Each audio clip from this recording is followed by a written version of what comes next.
Yes, I would love to talk more about the red flags from that last video. If you're new here, my name is Jamie. I'm famous on the internet for having a hard marriage. I married someone with wildly different values than I had, and this ended up being a big problem, as you might imagine, but let my experience be a cautionary tale. I will describe exactly how that happened. I used the word red flag in that last video, but the red flag wasn't actually who he was. He's actually like a really extraordinary person. The red flags for me was the intersection of our compatibility. We weren't very compatible. What do I mean by that? So glad you asked. I could tell that we had fundamentally different visions about what a good and beautiful life might look like. For example, we both have very different energy levels, especially when we met. I was like the Energizer Bunny. Like my ideal day was wake up at 6 in the morning, go to the gym, go to work, after work, hang out with friends, come home, do a project, and then go to bed.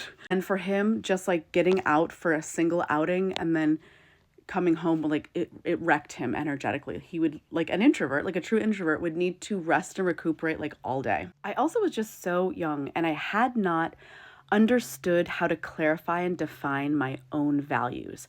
I had values that I held onto rather tightly, but I did not know that they were values. In fact, I think a lot of women do this, but I'm so grateful. I don't see younger women doing this as much. I was 21 when I got married, and so many of the things that really mattered to me in life, I thought were just like, oh, they're just little preferences. They're just these little things like my little girl self just likes. I had been raised in a scenario where the things that women like and women are into were so belittled. And I even gaslit myself into believing like, oh, these are just little tiny things I'm into. Am I being too picky? Am I being too pushy by hanging on to these things? Gaslighting narrative combined with the wildly unhealthy conservative Christian upbringing where I was taught and I heartily believed that like God fixes everything. As long as God is over it all and you just give it to God in prayer, like God will lead you. He will just take care of this for you. So even though I saw these pretty big value differences for us, I just thought God was the answer, that God was the number one value. And as long as we had that in common, that godly foundation would just see us through. It did not. It was nope. That was bad. Those values included for me how I felt about food, health, and nutrition. For me, food is not a casual part of my life. Like, food is escalated to the level of value. Like making good food, being around a table with friends and having food, experiencing food, looking for new foods, learning new cooking methods, like nourishing your body well is a value for me. And I knew that it was. And for him, pouring a bowl of cereal was like a high level culinary experience.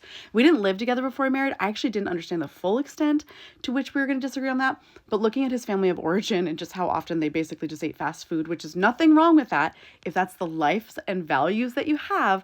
But I just recognized I had different values. And this became kind of a funny problem when it was just the two of us married, and it became excruciating once we had kids. Because once you have kids, you want to communicate your values to your children. And I had someone who actively worked against me on this subject and became very painful. Another thing that I should have considered a value of recreation and adventure. I just thought this was like a silly little thing, like a preference, something I do.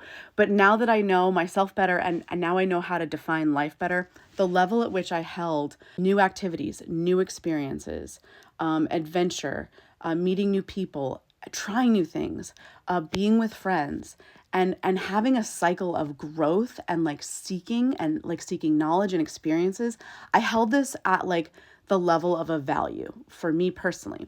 And I saw this when we were dating, and this one was actually the most troubling because not only could I tell that he did not share this value, he actively hated new things.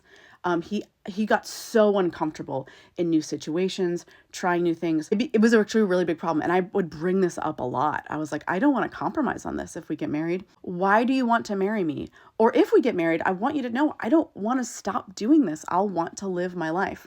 And the mistake I made was his 21-year-old self had very little self-awareness. When I would bring up these things, to the extent that my 20-year-old self could really marinate these ideas and really think it over, I was taking this really seriously.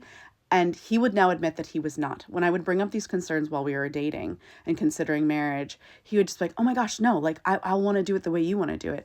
I love that you're adventurous. I want to keep getting better at this. I want to keep trying. But he had not evaluated at all how difficult that might be for him. He was like, I just wanted to be married. I knew I liked you. And like, I really wasn't taking what you were saying seriously. I thought he was. When I would bring these things up when we're dating, I really thought he was taking this seriously and really thinking it through, and he was not. You might think, as soon as we got married, we started living together, why didn't I get divorced right away? Once again, you're in conservative Christian culture, so like divorce is one of the worst things you can do. And what I did was kind of pivoted almost instantly. I realized, oh, we're different on all these fronts. But you know what? Like, two people can share a life and they don't have to be exactly the same. I grew up in New England where, and this might be true of a lot of places, but it's definitely true of a lot of long-term New England marriages where two people they're committed to their family, they're committed to their unit as a couple, and also they have like wildly different lives. They even go on like different vacations. For instance, a good example of this is one of my customers at work. His name is Pete. Talks about his boat all summer, loves going out on his boat, fishes. He brings back pictures of the fish he gets. He even brings in some fresh fish for me and my coworkers. He also talks about his wife, how much he loves his wife. They've been together for 35 years. I was like, Pete, what does your wife think of the boat? He's like, the boat? What do you mean? What does my wife think of the boat? And I was like, well, like, how does she like being on the boat? I'm like, she's never even seen the goddamn boat. And I was like, Pete's boat for 20 years and your wife's never even seen the boat? She's like, yeah, she hates the water. Why would I bring her on the boat if she hates the water? Turns out every Saturday all summer while he's on the boat with his friends, she does girlfriend road trips and she loves it.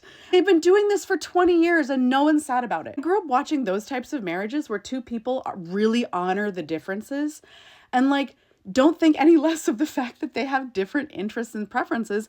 And they're like, we have our family, we have this commitment to each other, and also we go do separate things.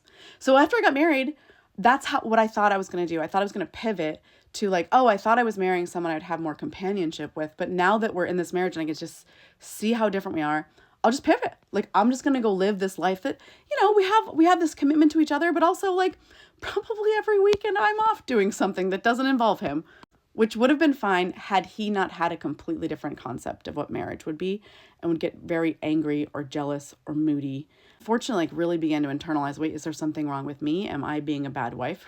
I cannot tell you the number of hours I sat in church circles where the entire focus of the entire thing was how women can be good wives. And so I just began to question, like, oh, am I being a bad wife? I really feel stifled in this marriage. Like, I really feel sad a lot, but maybe I'm just not being a good wife. Anyway, this has gotten really long, but I say all this to say, if you're a young person who really wants to hold on to your values, I want you to keep that energy. Keep it. I hope for future generations of women that we don't like gaslight ourselves into believing that our hopes and our desires and our dreams and our preferences are just these tiny little things that don't matter. They matter a lot.